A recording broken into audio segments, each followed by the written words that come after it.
was crisp and cool and the skies clear and blue as Bryan Niebuhr and I headed out the river road south of Baton Rouge on a pair of BMW demos. Bryan on the new 1600 GTL and I on the super cool F800R.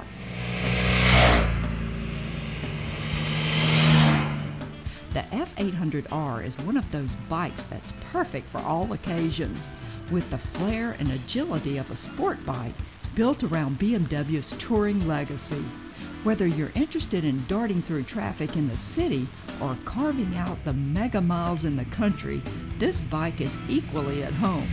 The F800R is based on the same engine as in the F800 GS and the F800 ST, which proved to be exceptionally good engines. It's a great engine. It's a liquid-cooled engine. It makes about 85 horsepower, which is quite a bit.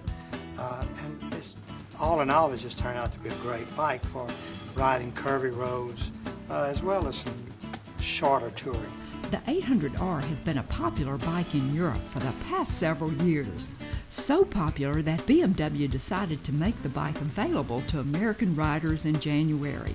And American riders have fallen in love with it, gobbling them up almost as fast as they become available. It handles curves, tight curves, real well. So it'd be a great bike for like Deals Gap and when you ride up in North Carolina and Tennessee. Now you know I never like to label any bike a girl's bike, but the 800 is popular with the ladies and men of shorter stature as well, because of its low seat height and light weight. But don't let all that fool you. Twist the throttle and feel the power of this middle weight, and you'll quickly learn that it's not for the faint of heart.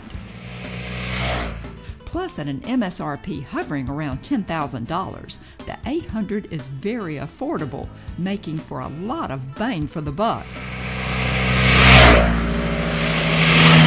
But if it's pure power and comfort you're after, you've got to take a test ride on the new 1600 GTL. In fact, that's exactly what I'd planned to do after riding the 800, but I couldn't get Bryan off of it. The 1600 is a brand new design from the ground up, built around the company's brand new 1.6-liter inline 6-cylinder engine. This bike has all the power you could ever want in a touring bike and then some. It's a 6-cylinder engine, so it's going to be very smooth. It makes about 160 horsepower. Also, it makes 130 foot-pounds of torque.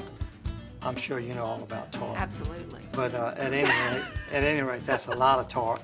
But the greatest part of that is it makes 75% of its torque at 3,000 RPMs, which means like you can use it as a tractor if you want to. For years, Bryan has ridden the BMW's flagship touring bike, the LT. But Bryan says the new GTL puts a big capital T on touring for 2012. I think it makes a serious run for the top of the touring bikes. The Gold Wing needs to be careful. I did notice one thing with someone my size that's tall, quite comfortable. Big people should not have a problem with this as I do with the Gold Wing. Not taking anything away from the Gold Wing.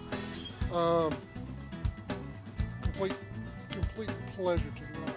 If you want to rack up the cross-country miles in style and comfort and still have plenty of power to chase down the boys on sport bikes, the new GTL is just the bike for you.